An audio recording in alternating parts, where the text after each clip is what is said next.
I first started playing baseball when I was really little. One of my older brothers was super into it at the time, like big Padres fan, wanted to go to every game. And so every once in a while as a family we'd go down to Petco Park, go watch the game, go watch, Adrian Gonzalez and Brian Giles and that team. He basically was a cage rat or a park rat. He'd just love to go to the field, watch other teams play, and just be around the Little League.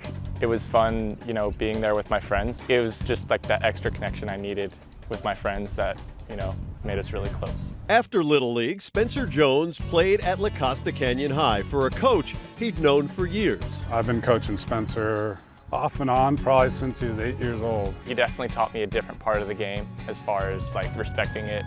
This program is special because of him. Coach Justin Machado has been the head coach of La Costa Canyon for 23 seasons.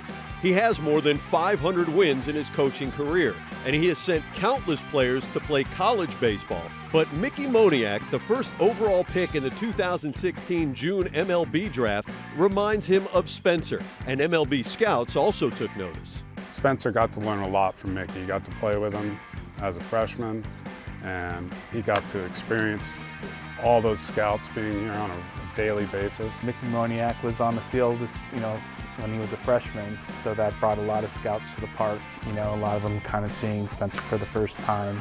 He started against Eastlake, and I'm the scouts there scouting the Eastlake pitcher, and Spencer put on the show. Early on in the fall, I did meetings for teams to come to my house. I think I did 28 of those meetings with all these different teams. Every club came to our house and wanted to meet the parents, wanted to interview Spencer, wanted to let us know about what their programs were like. So it's definitely escalating. The buzz around Spencer grew throughout MLB circles.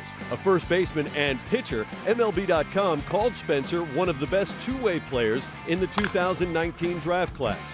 One scout said Jones has the highest ceiling in the draft, but all the hype came to a halt on March 13th of this year. It was against Rancho Bernardo High School. I was throwing against them at their field. We'd already played them once before and we'd beaten them, so there was kind of some good energy going into the game. So I feel all right during warm-ups throwing for fastball, curveball, changeup. Coach calls a curveball, I throw it, and I just felt my whole arm just pop. The day Spence got hurt, it was a gut-wrenching experience. And since he's basically a son, to see him get hurt to a point where he's not going to be able to play anymore,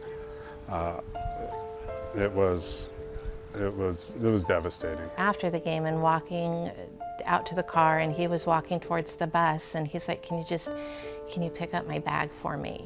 And I thought, okay, this must be serious if he can't pick up his bag. But it did not hit me at all until we had an MRI the next day. The MRI would reveal the best case scenario for Spencer. When we actually found out and got the diagnosis that it was only a fracture of his elbow, we were kind of relieved. We're like, that's probably the best of the worst stories that we could get. No ligament damage, no cartilage damage, no anything. Everything was super healthy except the fracture in his elbow. Most expected him to miss his entire senior season. However, Spencer was determined to rejoin his team for the playoffs. I did a lot of physical therapy. I was immobilized for a week, and then there was a solid 2-3 week window where I would be able to move my arm, but there'd still be extreme pain. And then over the past couple weeks, it's felt great. I got cleared to start swinging again. And then once I heard that, the first thing that went through my head was how can I help my team win in the playoffs? To see him rehab and work his tail off to get back and to be able to help us late in the season, it shows what kind of person he is. He wanted to win games for the Mavericks. Baseball field's always been kind of we call it his happy place.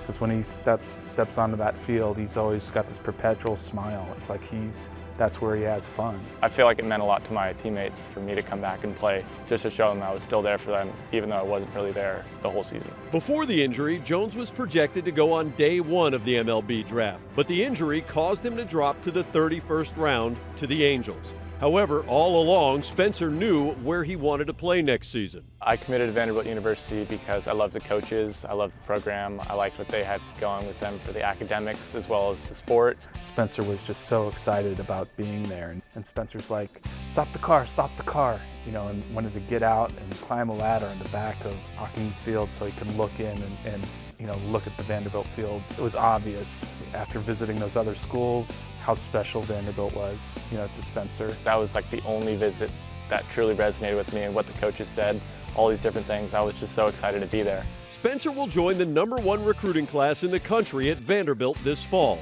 With a bright future, he's prepared for what lies ahead. I feel like the main goals are to make connections for my life after baseball. Everyone's dream that plays baseball is to make the major leagues. For me, what I really want to do is, at some point in my life, give back, whether that be in a charity or coaching or having my own program of some sort. Like, that's what I want to do once I'm done playing and when I start giving back.